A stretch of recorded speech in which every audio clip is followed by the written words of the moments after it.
Hey everyone, in this video, I'm going to show you how to copy and share your LinkedIn profile link in just a few seconds.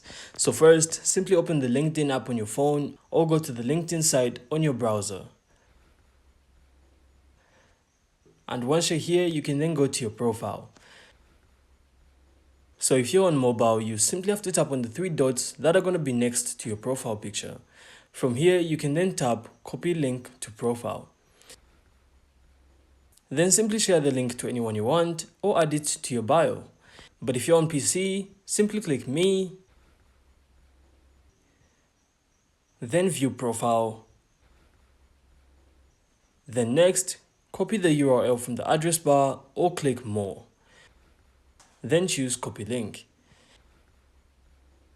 So once copied, you will then be able to paste and share your LinkedIn profile anywhere you like.